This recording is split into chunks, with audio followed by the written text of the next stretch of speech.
My name is Jason Scott, and as he said, my official title at the Internet Archive is Free Range Archivist. And I also ran a site called textfiles.com for many years and still do, and it was a smaller form of an archive based off of old computer history. So I've kind of been involved in like collecting things for a very long time in my life, and I was very lucky I was able to go into it as a full-time career from being an admin about 3 or 4 years ago, and I work for the Internet Archive, which is at archive.org. Most people think of it as the Wayback Machine, or they think of it as the place with all those books or movies and so on. So I've been collecting and putting things in there instead of my own place for the last couple of years. It's a wonderful life. We'll never say it's not. Absolutely love it. But on the side, one of the things that I kind of get involved in is the strangest thing in the world, archiving activism. So, the thing with activists are very loud, brash, stupid people, because you have an idea and you're trying to shoehorn it into any situation you have. So here we have this wonderful pork-themed developer engagement, and I'm going to talk to you about where I come from, and hopefully, because many of you will be or already are at the forefront of a large amount of human culture. And I hope to be that voice that adds just another few notes to the orchestra of how you think of your approach to the world in such a way that I think will benefit, right? So yeah, okay, I'm great. I'm the archivist doing that whole thing, but what I'm mostly known for being is the Angel of Death. An Angel of Death is a much better title than most, right? Angel of Death implies that when things go wrong, this dark, scary presence enters your life. And literally, that's what it's like now. Like, down the street, you see me, things are not good. Like, if you look out your window and there's this guy, something's wrong, right? And that's what I do. You'll have a startup, like this poor person, and there I am in the window. Perhaps things aren't going as well as they've been telling you at the meetings, right? Because what the culture that we have now, right, is one of startup culture, right? That's what you're kind of involved in, right? You're like, what's going on now? Well, we found a way to combine Shopify, SoundCloud, and fish tanks, and so we're going to have this kind of fish tank-based SoundCloud service for people to share. And what's it called? Oh, it's some crazy name, and you're like, it's our startup, We're going to have an organization that builds this because we want to change what people are like. And unfortunately, a non-zero percentage of it is crap and bullshit and not true. It's actually, we want to work as hard as we can to make some money and flip that as fast as possible. Okay, great. I get that. Cars are awesome. Pools are even better. But where I stand is not at the startup, but the shutdown portion. So I actually learned about this thing yesterday, so I threw it in here, right? So this is from the 99% Invisible podcast. It's a very enjoyable thing. It talks about architecture. And what you're seeing there is something America's great at. We have built this massive nuclear waste dump out in the middle of the country. And there's a problem with nuclear waste dumps, okay? The problem is that it's going to be unsafe for 250,000 years. All right. So the government funded this problem in 1990 by saying we should assemble a panel of people to look at this and say, how do we tell people for the next 10,000 years they shouldn't go here and it's dangerous? Now, 10,000 years is about twice recorded human history. So agriculture to Kim Kardashian twice over, right? So that's going to be a long time, right? And what fascinated me was that they brought in like philosophers and poets and everybody else to try to come up with like, what are we going to do with here? And so one of the things they came up with was, why don't we just put a skull and crossbones on it? Problem with that is that skull and crossbones didn't always mean yar har fiddle-dee-dee. It used to actually mean like rebirth. So like there's a little skull and crossbones at the bottom of the crucifix. You can see it over there, and it's basically a sign of rebirth, that even though Jesus is on the cross, he will come back. It was a good sign. It was like, to be continued, ... And we got away from that, right? What happened is that ships, when somebody would die on the ship, in the log, they'd put a little skull to mean is not going to need a return trip. Cut back on the barber funding. So that became associated with sailors, who were a superstitious lot, with death. And so then when pirates are going after each other, they put up symbols that scared the other ones. One was a heart that was lanced, and one of them was a skull. So, oh my God, this is going to kill me is a relatively recent thing. But for a few hundred years, it wasn't. It was actually kind of cool. So you can't just say, put a skull and crossbones on it, because it's going to be something that is, in another few years, really cool. We have kids with it on their lunchbox. You know, it's kind of cool, right? So then they were like, why don't we use a little comic, right? So you got a comic here with like, dude is near thing with thing, guy has it in him, and a little later he dies. Well, the problem is, what if later cultures read from the bottom up? Then if he goes near this magical stone, he'll feel so much better. And just go here and get rid of it. Isn't that awesome? So then they were like, I don't know if that's going to work either, all right?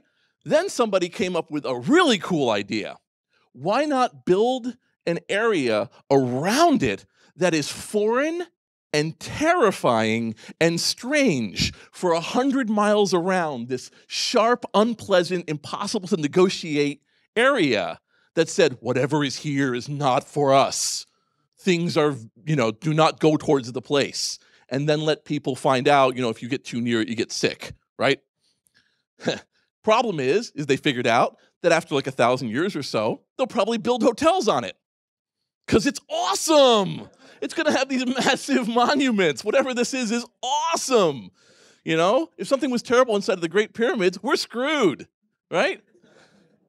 But then somebody came up with an even better idea. An idea so fascinating that stuck with my head, it'll stick with you for the next 50 years. Here was his idea. Done by two philosophers in this panel, government funded, said, we should breed a species of cats that changes color near radiation and then aggressively create music, poetry, and culture about if you see a cat change color, run. Because to this day, we still know about Ring Around the Rosie, and we still know these songs that are these variations of things. And if we build into the culture a fear of color-changing cats and release them into the ecosystem so that they just go around noticing radiation change, this will persist. Government funded. There was actually the tsunami that hit in 2004 had a anywhere from 10 to 90% kill rate of the villages it hit. But a similar tsunami about 60 years earlier had a less than 1% death rate all across the board and as low as 0.1. And the reason why was that it turned out that from generation to generation, stories passed that if the sea suddenly receded out really far, run as fast as you fucking can to the hills. And it was part of their culture of like, you see the sea go out, get up to the hills. And the few villages in 2004 that still had that story had their people run up to the mountains and had amazing survival rates. And the reason why was because there had been so much immigration to the coastal regions that all of this social more had been lost. Now to get past this whole thing, one of the reasons I'm mentioning this is because this is a 10,000-year plan, which is not what we usually get in the world, right? You don't usually get 10,000-year plans. My boss is involved with something called the Long Now Foundation. They're trying to build a clock that ticks once every few decades, just to get people to think about where are we going, because now we think in terms of minutes, right? But the worst thing, though, about this whole situation is that while they were working so hard to come up with this 10,000-year plan so that whatever evolved dogs were running the show, they wouldn't get sick from our stuff, the same company that was put in charge of this waste dump had other dumps they were in charge of that were contaminating groundwater and that they had spent decades fighting in court. So fundamentally, the whole process was doomed. And their solution, by the way, was to put big skulls. So a poor solution. So when the rubber hits the road, when the face hits the road, that's when you really want to understand what's going on. And that's what I do. I'm there when the face hits the road, right? In startup culture, it's a party. let's get drunk, let's code, let's make a thing. Isn't it going to be great? There's so much language that's built in to say we're going to do a thing, we're going to have fun, let's bob for apples, let's build something that's got our name on it, let's give it away, huge bags. And yes, that puts me at odds with some of the things that go on at conferences like this. Oh well. You have a culture which says, this is cool, the birth is amazing, right? And it's like, let's get crazy with our business, which is not how I interpret IBM started. But typewriter, we're going to do this. And so, you know, when IBM changed its name, by the way, to the International Business Machines Company, it had been in business for 50 years, just so you know. It's been around for a while. People like, you know, like Nintendo. Nintendo was started 120 years ago as a playing card company. And people are like, Wii sales are down. I'm like, you're going to die and there's going to still be a Nintendo. They have a very, very, very, very involved culture, right? The world's oldest business that just went out of business because of speculative work in the 1980s had been around since, I believe, the year 413. What do? Built temples. Some businesses stick around. All right, so there's all these companies that I get to see, and all of them are done by bright, shining 24-year-old faces with terrible names that just, you look at a name like Forestify or Responster. These are all real things. I just grabbed them off the net. Video Plaza, wham! Tink, good. Get up, kiss the kids, get in the car, drive to Tink. Like his father before him. And you know, the thing is like, yeah, I mean, when you're steeped in it, you're like, well, surely this is the way things should be. I should combine a bunch of words, take the E away from ER, and we're set, right? And the thing is these are all things that are created to go in one direction. They are beautiful puppies that are fun to hug, and they're cuddly kittens. But puppies get old, and cats get old. Kittens become cats, dogs become dogs, and they end up becoming something that's not quite as enjoyable to stick around. And when you get towards the end, well, that's where I come in, right? It used to be that when we worked on a company and you worked on something, it was a tool. Let's say you were working on something that was very good at like converting JPEGs to PNGs, right? Yeah, let's say you did that and you had a thing and you built it and it was nice. And the tool was its own self-contained experience that may or may not have been the best algorithm, but was in an ecosystem that allowed other tools to do something similar. And people could use it, and then if you stopped supporting it, if it was open source, people might fork it, but if it wasn't, it died, and something else would take its place. And that to me is innovation and working on things. But something happened along the way, and what happened was users, right? You know, users became part of the story. So when you see something like TripAdvisor acquires Wanderfly,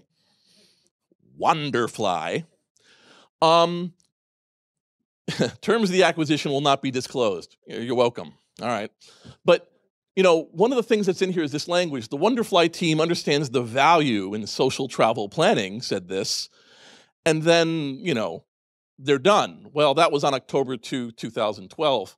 And then Wanderfly, a few years ago, we created Wanderfly. It was great. In 2012, you know, we acquired it so that we could do this. Isn't that amazing? And so the Wanderfly site will go offline in about a week. This means your account, your profile and content will no longer be available. Going forward, we hope you continue to find and do things at TripAdvisor. Like, this is like shooting a guy and saying, I have awesome plans for your car. Right? You're not really part of the process here, right? This is Wanderfly hugging TripAdvisor, and by the way, all of your content is gone and is not coming back. Like, it's very specific about anything you built with us. Let's even get away from you helped us achieve our success. Let's not even buy into that. Just all your stuff that was that you used possibly for some utility is gone. And this isn't some like unique thing. Ancestry.com purchases 1,000 Memories, which is as far as I could determine, it's like a box full of photos app. So it's got the feeling of a shoebox worth of photos. And so it bought them because isn't that great? We've gotten to know them and we're going to, again, you don't have to read all this crap. Just imagine this. That's what this says. And then, dear 1,000 Memories users, we're writing to let you know that we are shutting down the 1000memories.com website, right? The announcement is October 3rd, 2012. We have a new daddy.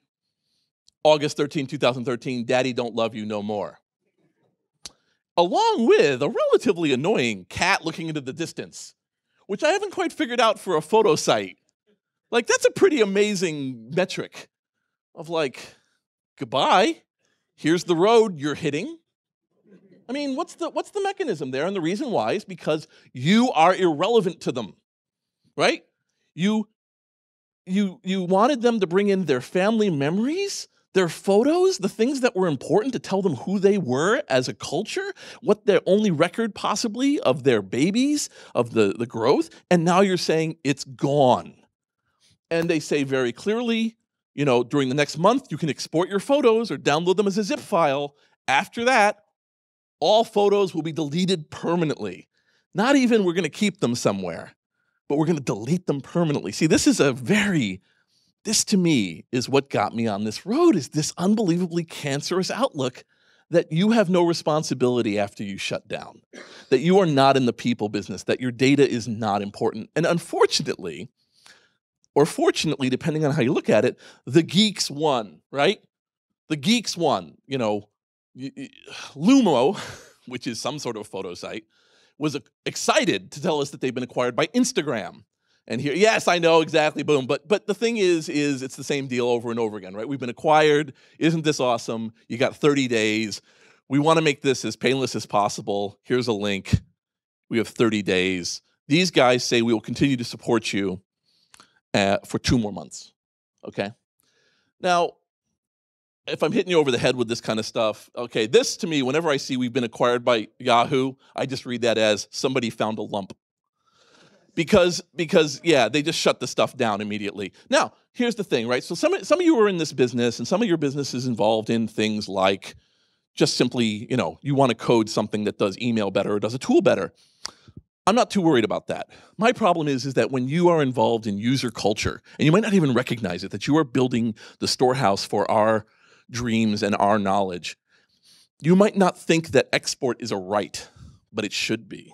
And you might not think that there's ways to shut down elegantly in a way that respects your users, but there is, right? There really seriously is. And you may not even know that you've done this to your users because you're thinking of like, isn't this great? We got acquired.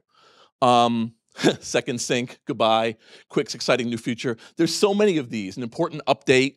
You know, they're shutting down all the time. We've been acquired by Yahoo. Here's the faces of the people who are leaving. And the thing is bye-bye, right? Here's the thing. I'm absolutely, you know, if I sound shrill, I'm an activist. You know, an activist says there is a wrong here. And you know, if you think about smoking, right? 30 years ago, it was considered really impolite to blow smoke directly into a baby's face at a restaurant. Now, you can't smoke in your own mind, right? They're like, you're thinking about smoking. Get out, 50-pound fine. The way that happened was someone said smoking is kind of bad, and people were like, shut up. And then like 10 years in, people were like, we really shouldn't be smoking in these areas. And people were like, shut up, freedom-hating bastard. And then like 20 years in, it's getting passed. And then within 30 years, we've changed as a culture. And so what I'm trying to push in this shrill way is, please remember, you work with users. Let's give you some horror stories, right? One of the things about working for the Internet Archive and working for archive.org and working for the archive team is that we get these stories of like, oh my God, my stuff is gone. Oh my God, my stuff is going away. Where do I get it? And one of the nice things about wayback.archive.org is that you can see people using it to get back sites they thought were gone. And not necessarily their sites, right? I mean, you know, right now we're in a situation that Facebook is like the repository for human culture, which is amazing. Like all photos. I mean, granted, there's some data that we didn't have before and we don't know its value yet. Like we now know where everybody's been eating and what they ate to a much greater degree than we did years ago. I know people who archive, there's an archive at the New York Public Library of 50,000 menus. So you can see the prices and what was there, and there's all sorts of sideways value of the culture, and that's interesting. But now we actually know, like, this person ate pie on Thursday. There may or may not be some value in that. We don't know. Sideways value is what I call it. There was a bunch of photos of people catching fish at this one lake, and they were able to show climate differences by showing and comparing the size of the fish across 60 years by taking these photos. We don't know what kind of value we'll derive, right? But who knows, right? But one of the things we do know, right, is that we expected the internet to be a place where a piece of information would become available and it would stay there. Now, realism says, no, things will die off. But when it's arbitrary, when it's mean, that's when we get involved, right? I'm not the only person to talk about this. There's Jeremy Keith. If anybody has a phone, I would love a photo of myself talking in front of Jeremy Keith, talking about something where it's a picture of him and me together. But we'll just use that thing later as a screenshot. Jeremy got involved in bringing back the first web server, like last year. He worked to actually bring back, with a bunch of others, the code to make it run again on a Next, so we could have the very first URL back up and running, which it is. At the original domain location. So, there's a bunch of us who were like, the web should not be as transient. When the Internet Archive, they try to scan what they scan about once a year when they build the way back, and we discover 40% of the links are dead every year, because that's how transient the web is. There's a perception of once it's on the internet, it's there forever. And I'm like, no. There's certain percentages of, like, is it really embarrassing, or did somebody say it shouldn't be there, or so on. But if it's just ambient knowledge, it disappears. That's the nature of something that I think people forget. Like GeoCities, right? Now, GeoCities is an interesting case. A lot of people, I don't know if many of you have used GeoCities when it was around.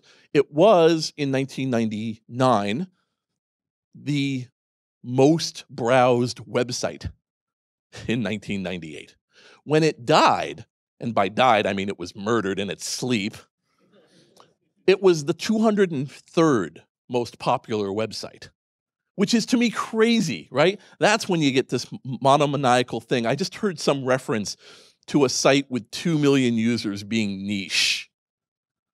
They were like, it's a niche service, so we're going to shut it down. And I'm like, that's not niche. Make them each give you $1. Stick around another month or two. It's cool.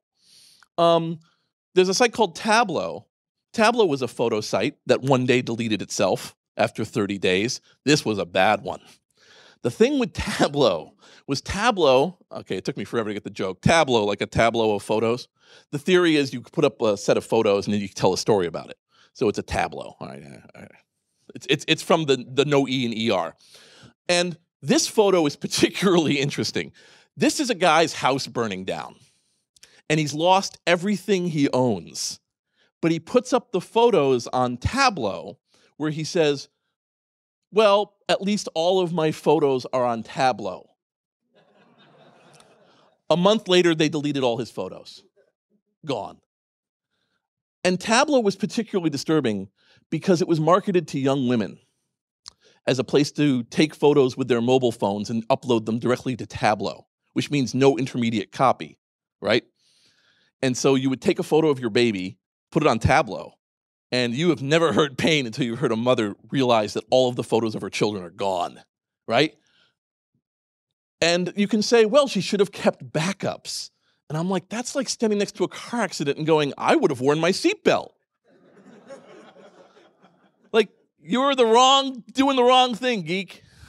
You should be thinking about these things, So I started this group. This group is called Archive Team. An Archive Team, like I said, is a group of activist preservationists. And we execute and come in, because what would happen is someone would go, well, Tableau's going down. What do we do? Can't do anything. We're screwed, which is not true, but let's for that. What should be done? What should be done? And we're like, well, you should call the Archive Team. So the Archive Team has probably a few hundred members. We have like 20 or 30 that do a lot of work, and then others do other. And we have created a set of tools. We have created death watches. We keep track of which sites look like they're going to get sick. We hear news of things going down. We hear about stuff being taken away. And we proactively will save things. Like, we grabbed an entire copy of Thingiverse. Just cause. A lot of people using Thingiverse. What if it went down? Wouldn't that be bad? Grabbed a copy of SourceForge. What if that went down? Grabbed it.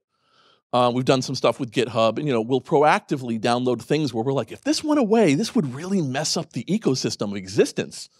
So let's grab it. But we also will say Tableau going down in 30 days. And of course, 30 days is terrible. 30 days has become the industry standard for shutting these things down. It's a terrible number. Who does that? They'll be up for 10 years. Imagine having a house for 10 years and you go away on vacation, come back, everything's gone. And the landlord's like, oh, no, I burned it. Oh, no, there's not a new guy living in your house. You burned it. I left a note on your door when I burned it. I don't know why you're not. So the archive team created this thing, to give you an idea. We created a thing called the Archive Team Warrior. The Archive Team Warrior is a distributed preservation of service attack. Here's how it works. We have a leaderboard, and we have a virtual box. And you load it in, and it hits up what projects are currently being run. And then you are assigned things to download, and you download them, and we have a tracker that keeps track of it, and then uploads it to the Internet Archive's Wayback Machine. And it is fun. As you can see, this was a day when we were downloading 340 terabytes of MobileMe. And you can see who's winning. People will do anything for a leaderboard. So Kenneth is winning, and DC Morton is winning. He's beating Dewion and not GLaDOS. And over here, you can see a user called DCV Dickens is being saved by Harava and is 10 megabytes. But look at this. This user, this Netlin Tash, had 1.5 gigs. I'm waking up and losing that one day. And then we set up a thing so that when it all went down and users came back, and we've had users as late as 2 and 3 years later coming back and saying, what happened? And we're like, it's over here, right? Long, heartfelt letters from mothers getting back their baby photos, right? That's our payment.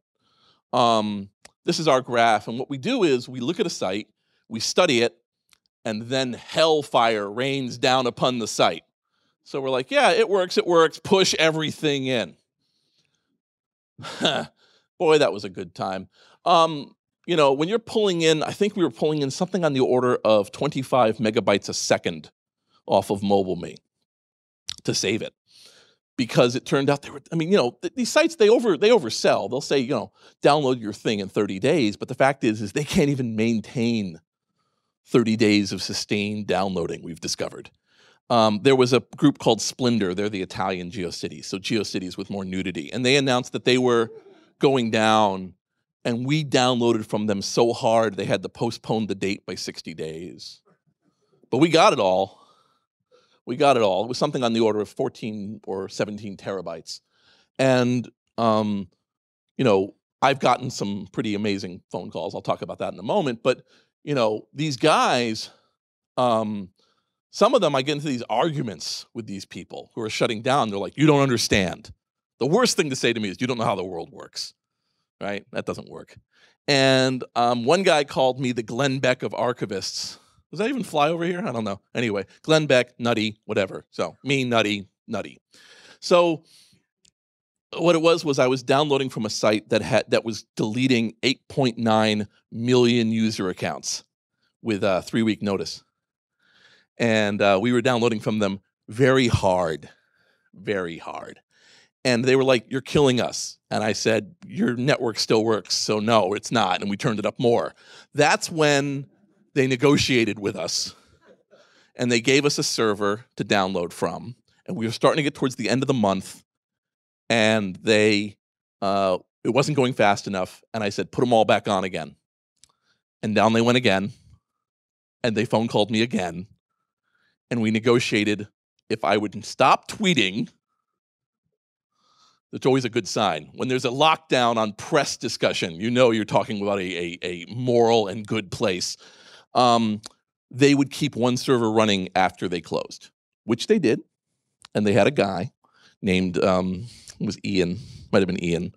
People who were looking at this who were on archive team were like, no, it was this guy. And we were like, he was working really hard with us. See, this company had been acquired by Twitter. And what Twitter hadn't told anyone was Twitter intended to shut the thing down as soon as they got it. So they never transferred it to their new infrastructure. It was still running on crap racks in some Colo somewhere. And that they were going to basically shut it down when they felt like it. Because right now in today's world, it is more legally prurient to delete all data and just take the employees. And then none of the old lawsuits, none of the old potential liabilities are there. So it's like, wow, this horse farm is run really well. Let's get the good 5, farmhands and shoot all the horses. We'll never get in trouble for horse disease from the old place. This is the thinking that now pervades. And you'll be in a room. You'll be in a room where you see that being discussed. I want you to be that little voice. That little voice that just goes, guys, this is actually really morally terrible. I promise. Can I just work on the weekend and make one little export function? Can we do that? Just be that little voice. That's when, because later they're always like, how did this evil happen? Isn't that the history of the world? How did this evil happen? Nobody raised their hand in the meeting. Genocide. Like this kind of thing, right? So there was this thing. An astronaut recorded Space Oddity from space. That's fucking brilliant. He was a pretty good singer. He's standing in front of space. His guitar floats in non-gravity, and he sings about looking out over planet Earth. There's fucking planet Earth. In the IMDb, planet Earth would actually be listed as an actor. Who's in this video? Everybody. Everybody is in this video. This is our video. We're starring in this thing. The royalties would be amazing. This thing got 22 million views. And it turned out that what he had done was, through whatever, note this video cannot be reproduced as licensed for online. They made some deal with the record company to put it up for 1 year. And isn't this funny? So they did that. They're NASA. They kind of do that. And a year came, and the day before, now in the meantime, this thing has become a cultural touchstone. This isn't just some funny project of isn't this hilarious? We took some slip and slides and put them on top of a roof, and isn't that funny? This became a huge thing. And they said, basically, we're going down tomorrow. In that inevitable way of just saying, yep, dog's going to the vet. Not coming back. So this is what's back. This is the remaining cultural touchstone, is this. This is it. Now, of course, many people, including myself, and that's on camera, made sure that it went to the Pirate Bay, the YouTube that stays up forever, the aggressive YouTube, the YouTube with an attitude. How about that? And so, good, you can go see the video. And we can say that, oh, see, nothing ever dies off the internet, except that we lost 74,802 comments when they did this. There's, and again, people will go who cares? They're YouTube comments. The lowest form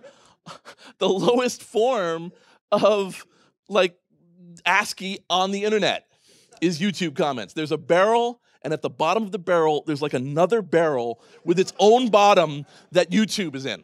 All right? Got that, all right? But here's the thing. This is how cultures are destroyed. I've discovered this. You want your okay, let's say you want to destroy a culture, all right?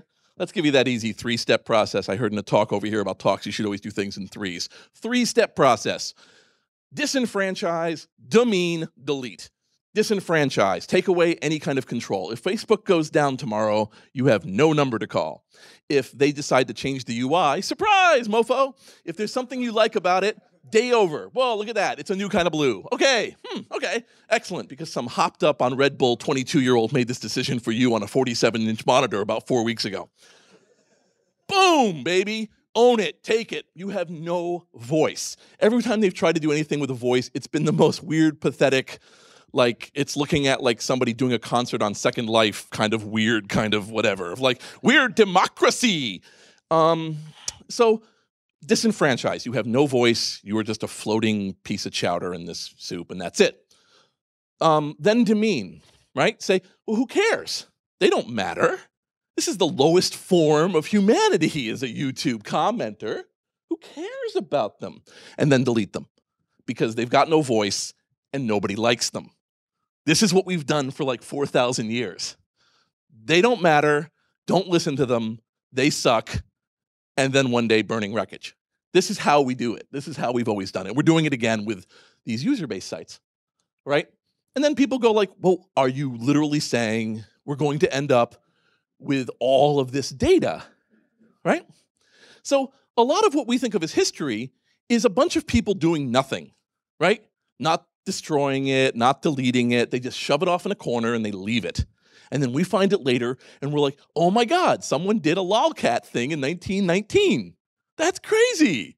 Or, oh my God, that looks almost like Twitter in 1933, right? There's pictures of RSS feeds from like 1920 where they would put up like the short stories in the windows of the newspapers.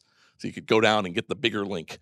But you would go by and see it, right? There were notes you would post it. I mean, we have this because of that, right? Human beings are by far the most destructive force on Earth. By far, right? You can go like, well, Jason, what about tornado? And I'm like, a tornado will not dislike something and keep trying to wipe it off the face of the Earth for 50 years.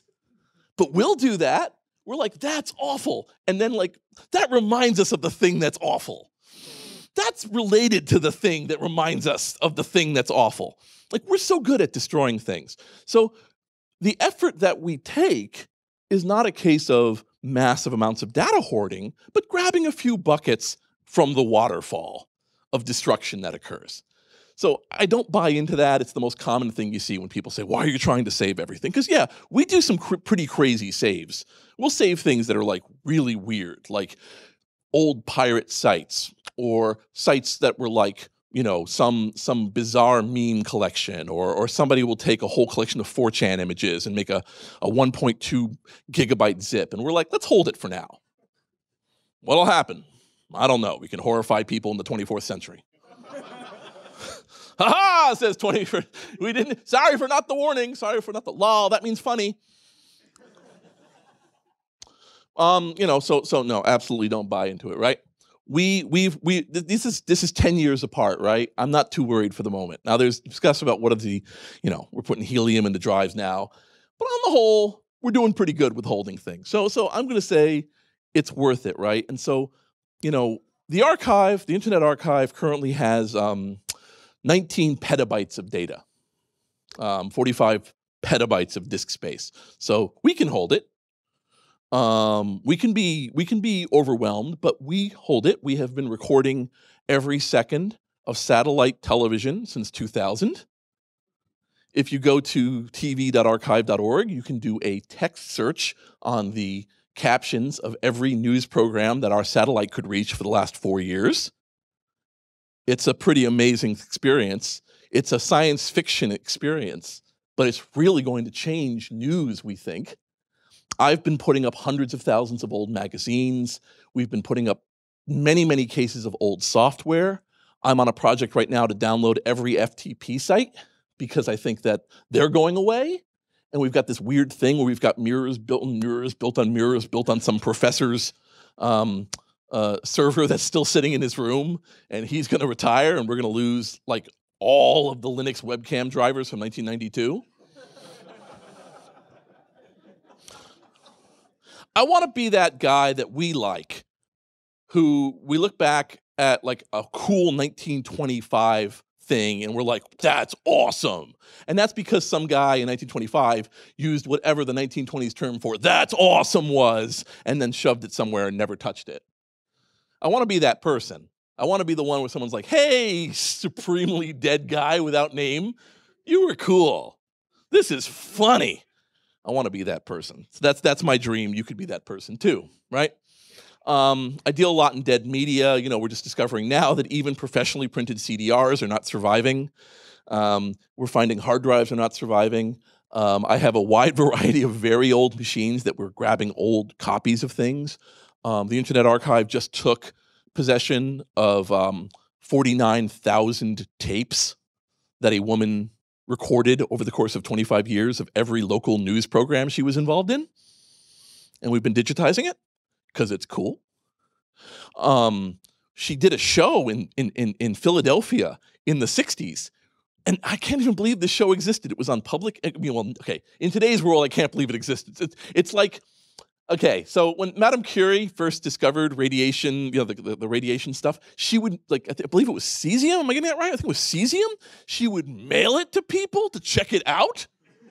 And there's letters from people saying, really cool glow. That's happened, man.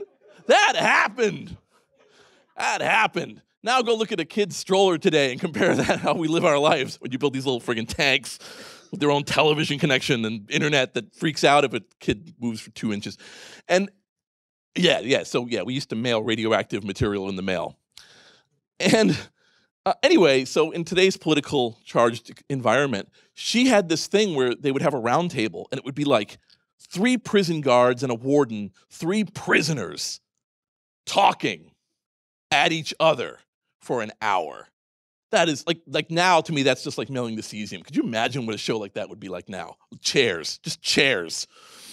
With a break, this is a real show, with a break where Pete Seeger sings about prison. What an amazing piece of tape. She's had stacks of these things. And we put them online. You can go find it. Pete Seeger Prison. Go on the Internet Archive, watch this thing. But we also have in there this professor. And this professor is talking about, freedom and certain kinds of things.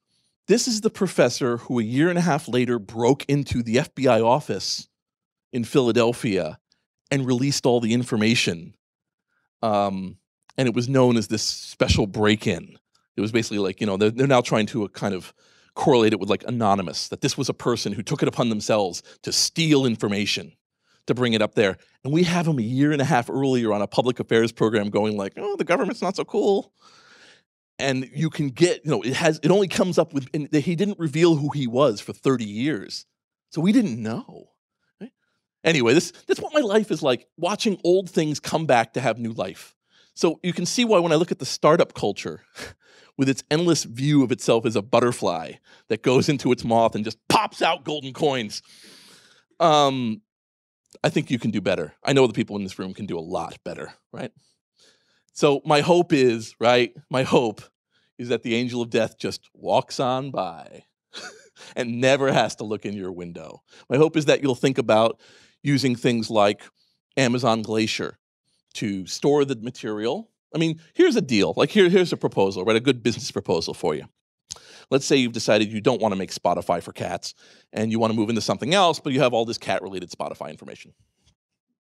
So what you do is, okay, so when your car gets towed, right? You go outside and your car is gone. Your first thought isn't, well, that's my car. Back in for another pint. You think, I'm going to have to drive to this terrible place on the edge of town, and this unbelievably ugly person is going to be in a little glass booth, and I'm going to give that person 150 pounds, and I'm going to get my car back and still owe some ticket. My date is ruined. I'm not getting lucky tonight. My night was ruined. But you got your car back. There was never any question of that. And recently, there was a site called Viddler. And Viddler allowed you to put up video and notate it. Unbelievable amounts of notation on these notes. And one day they announced they were shutting it down. So we started to download from them, except we kind of did it wrong. Viddler did things wrong. What we do is we try to figure out, we don't know what's going on, right? So imagine like we know this house is going to be shut down and we're crawling over the windows like ninjas and taking pictures of everything. Like we don't hack servers. We just look at them really intensely. And so we figured out they had a numerical system of, is this video 001? So we just started banging through all of them.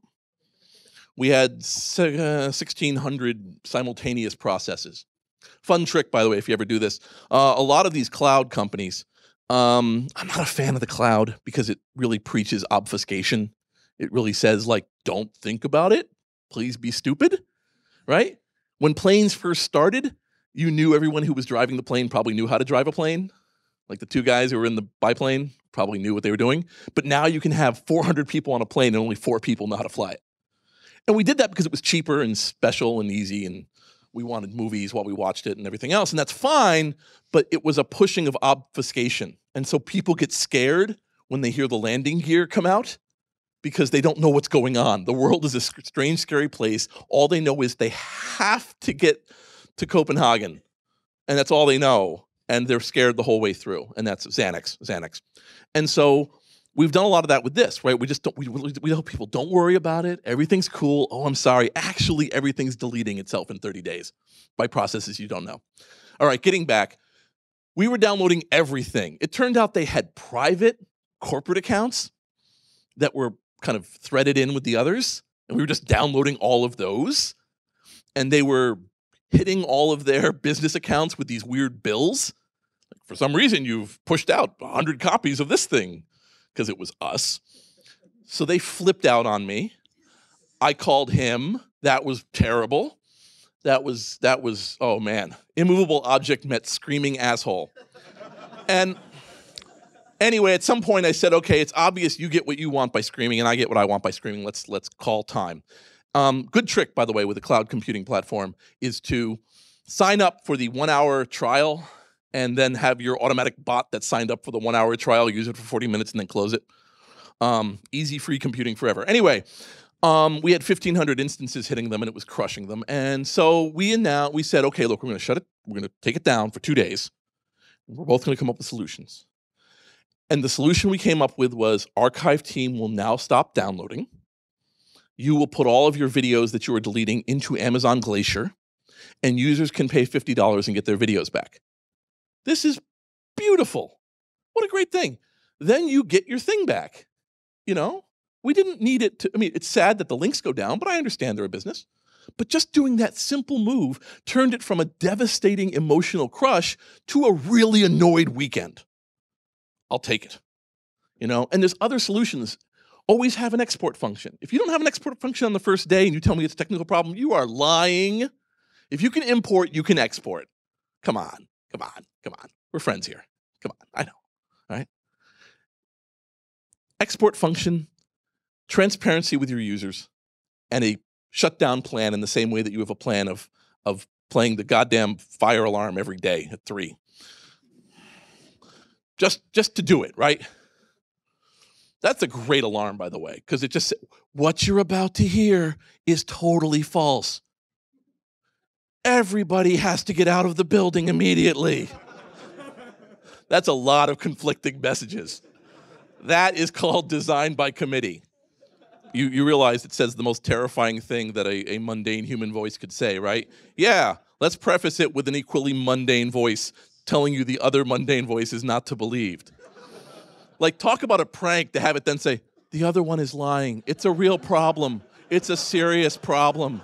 Don't, shut up. She's a bitch. She always does this to get a rise out of us. Just imagine these two things, and then people are just jumping out windows. Be quiet. I don't know, has anyone here seen the movie Dark Star? Anyone see? Dark Star has a beautiful sequence in it with a bomb that wants to explode, and they're arguing with the bomb. And the way that he argues with it is he teaches it philosophy. But then the bomb becomes, in a weird way, self-aware that its one purpose really is to explode. So it decides to go explode.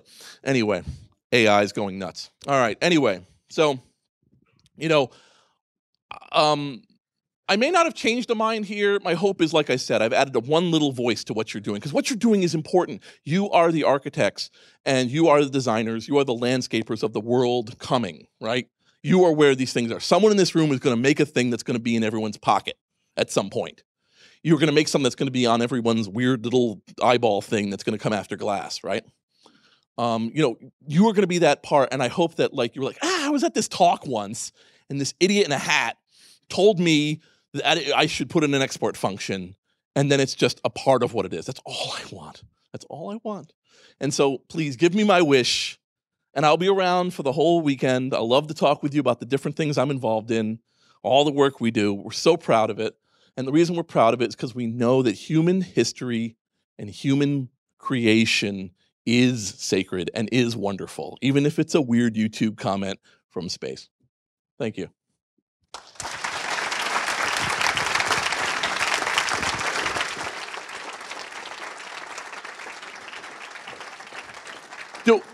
Do we have time for questions, Paul? All right, if anyone has a question that's not in the form of a hero epic about yourself, I would love to hear it. A Gilgamesh epic in which you are the star. 1, 2. There's one like next to you, by the way. Hello. Hello. So I was at this place once, and anyway, sorry. 2 questions. Yes, sir. So what do you do with private data? Do you think that's worth preserving as well? And how do you cope with the fact that you can't access it, I guess? And okay, so one of the interesting... Can I put in the second question because they might be all right, go ahead. Related. The sheer size of what you're doing is mind-blowing to me. Okay, go ahead, yes. Well, where do you get the money to run this operation? Okay. Well, the 2 big questions are always like, where do you get all the money and why aren't you in Guantanamo Bay? But I believe it's always better to ask for probation than permission. But the thing is okay. So let's go with your okay. So, phrase it again. The first one, because the second one's pretty. The first one. Okay. So in terms of money, all right. So the Internet Archive is a combination of a deranged millionaire's fortune, a book scanning business, a web archiving business, and user donations, and where we can, grants and other things. So believe it or not, to keep 19 petabytes up and running in a redundant space of 45 petabytes, along with all the employees involved and all the process involved, costs us $11 million a year, right? Which is a bargain, right? That's like a USB drive to Facebook, right? These companies should be just friggin' dumping money into the archive, and I would love to see it. We take Bitcoin, we're about to take Dogecoin, you know. So much archive, wow. And so, you know, I know we're going to do this. You know, I'd love to have more people giving money towards it because it's an important utility. And some people think we're government funded. That's what they often do with something that's useful and not profit driven. But we're not. We're actually a private 501(c), which is a nonprofit in the U.S., which means we can't be greedy. And we have this mission to save things. And we've expanded it out. TV was a big pill to swallow. It hurt for a while, but we've got it under control. But that's where it is. So it's a combination of that. We will scan books. We scan a new book every 90 seconds right now. We use a system that allows us to do that. And we have a business where we go to a library and we will scan their books for them at a price much cheaper than they would scan it. And in return, we give them access to it immediately. And some scanning services actually license your own books back to you, which is insane. And so we're just owning that business. So we have that, and we'll also have something where we will comprehensively download your site and continue to download it frequently and provide you backup to it. So that's another service. And while I was answering that, I thought of your private user data. It came and it went. It came and it went. It's my turn. It's my turn. All right. So private user data. Okay. So we're in a very weird situation with the web, right? 1995, it took 30 seconds to render a JPEG on an Apple. By 2000, thumbnails are the default view. By 2005, it can tell how many heads are in the photo, and now it can tell you who that head is, right? That's how so we are moving unbelievably fast. And the problem is that previous desecrations of the sacredity of private stuff exceeded human lifetimes. Like, there's probably somebody who would be really angry about what we're doing with their paintings. Like, this isn't what I wanted. My goddamn vase. I was buried with that bastard. What are you doing putting it in a house? Ah! So the way we got around that was we would wait for people to die, and then we would like have our own party, right? That's what we did for centuries with paintings and writings and books and things. And we loved getting old, crazy letters from people. And we loved having these private conversations that they were like, well, he really digs her in whatever Victorian language that represents. But now we have a case where the creation of the data, its lifespan, and its shutdown are all happening within a half-decade period. And we are not sure what to do with that. So the archive team and the Internet Archive go for publicly presented URLs. We don't do tricks to get, if we find an exploit, we don't then say, well, you know, you had your private email up on this thing because you didn't patch Heartbleed. You know, we don't do that. So you put it up. Now, some people come to us, you know, we get takedown requests every week of like, how dare you? You are terrible. take that away. And we go, okay. And we often negotiate with them, and sometimes it works and sometimes it doesn't. But, you know, some people are like, oh my God, thank God. Like, it's literally like that, right? Where the problem with people who complain in this world is they think they are the beloved voice of a silent army of 1 million who agree with them, right? That's always been our problem. I don't like this, and neither do my invisible million friends. But we get a thing where someone goes, how dare you download a web page? Followed by a person going, you are saints. We've had people give us like $1,000. Like, here's a donation of $1,000 just for what you do. Because, oh my God, without you, we would have lost this treasury. A classic one is war veterans. This happened. War veterans who would write on their GeoCities page about their life, but they had no reason. They wouldn't give their wife the password because she didn't like this computer stuff anyway. So she didn't have the password. And then the site would go down, and the now widow that had no access to his stuff and didn't even have the stories anymore. And we would have a copy. So, get yelled at. So, you know, on the other hand, what about if we could acquire a hard drive?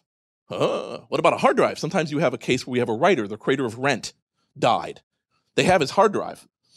And one of the things they discovered was that Microsoft has a certain program. I think they call it Word. And one of the versions of Word would, to save time from overtaxing the floppy, would append your changes in a save to the end of the file. And then every 10 or 15, it wipes it and puts up a new pristine copy. This sped up the download to the floppy disk. And in doing that, he was able to discover alternate lyrics and alternate writings of the movie, of the Broadway show Rent. Alternate lyrics, letters. He has a letter where it's just like this profanity-laden rant, and then he's like, delete, delete. I'm very displeased with your choices in this. Now, if he hadn't died the night before it opened, and was here now, he'd probably be a little horrified. But it's like, is he part of history now? You know, when I put up old software, people are like, well, surely you are going to Gitmo. And I'm like, is it still a product? Or is it an artifact? A reflection of who we were? The mores and beliefs. That's what I think we're going to have. And unfortunately, it's now, like, it's very hard to, like, work on an old painting and have the creator of the painting like, yo, mofo, you got it wrong. But that's where we are now. When GeoCities went down, I had a curator take over. He spent a year on government funding to study GeoCities and create this work of art. And if you go to textfiles.com/under construction, it's about 3,000 under construction GIFs. It's a horror to behold. I don't recommend it, but people use it. And what I did was I just went through the GeoCities pack and found every under construction GIF. And a museum last year made a display on a 100-foot projection wall of under construction GIFs with my name in the corner as the curator and the work of archive team. So GeoCities went down in 2009, and in 2013 or 2012, it's in a museum as a lost work. That's the world we live in now, and it's not a good world. Next question. Hello. Hi. In the news at the moment, Google's being asked by the EU to take down people's private lives. Yeah. What are your thoughts on that?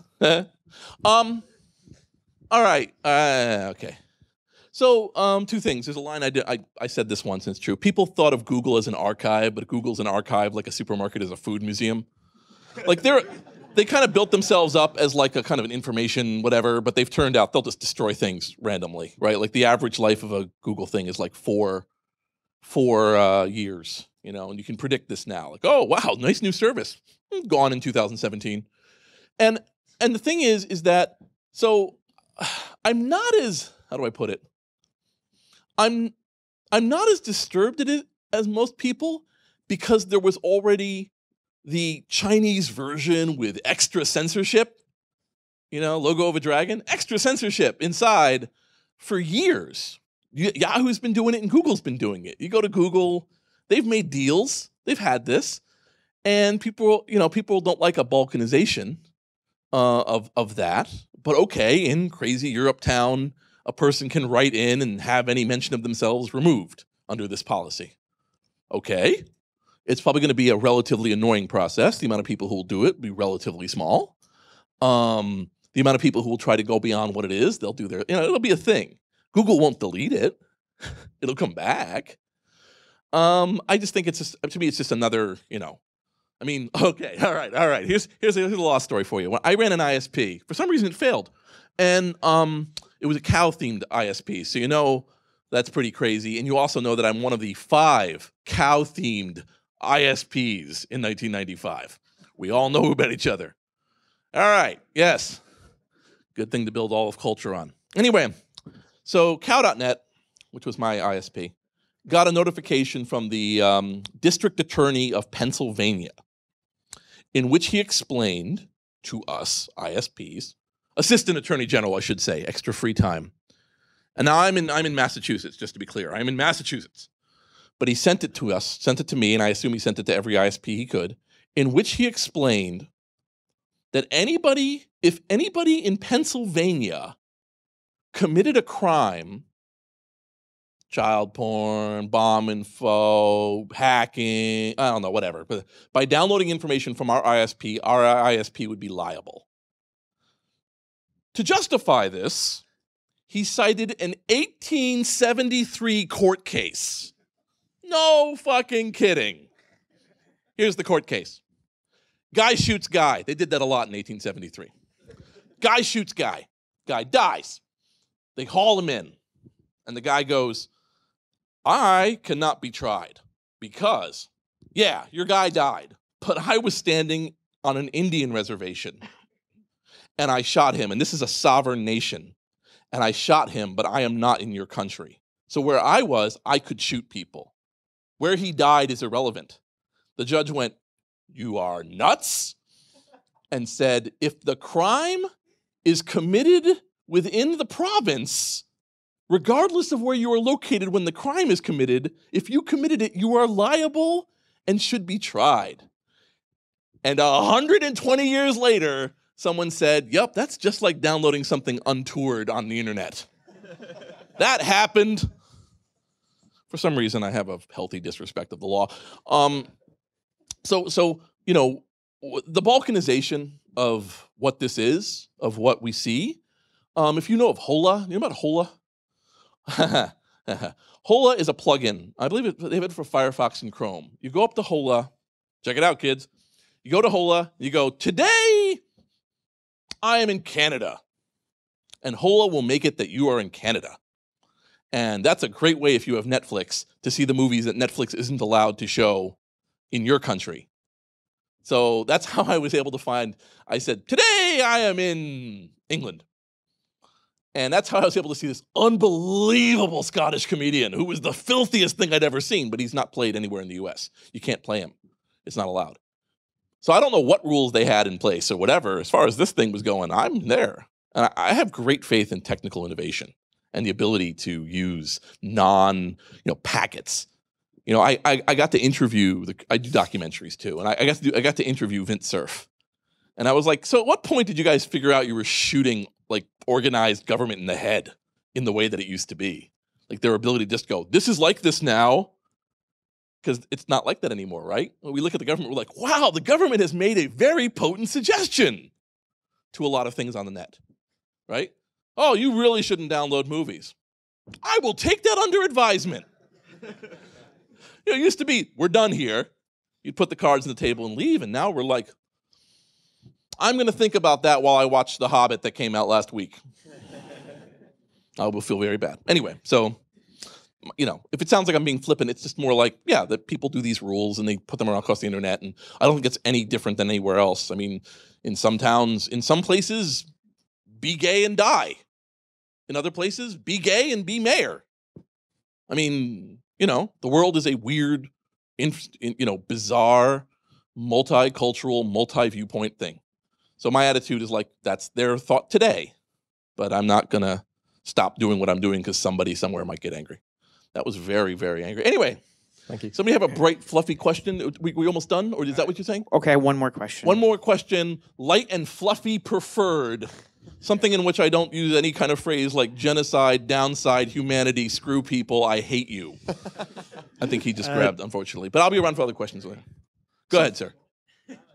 Now, is there anything you wanted to save but haven't been able to? Also,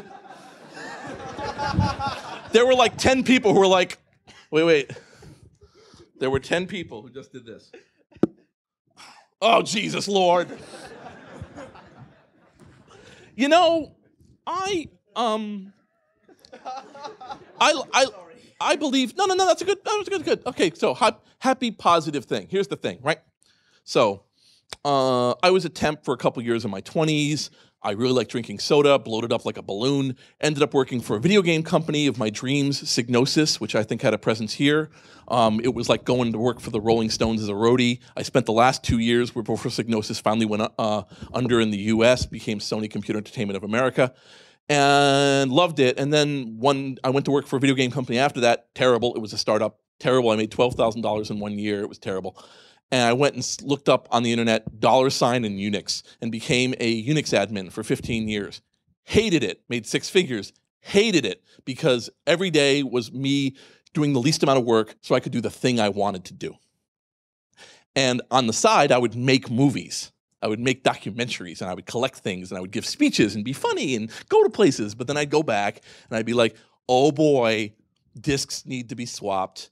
Oh boy, I've got to add 10 more users. Hooray, they want to know why this program only has 10 seats when it really should have 20. All day, every day. And I didn't think it was affecting me. Like a boiled frog, I had no idea what it was doing to me. So eventually they fired me.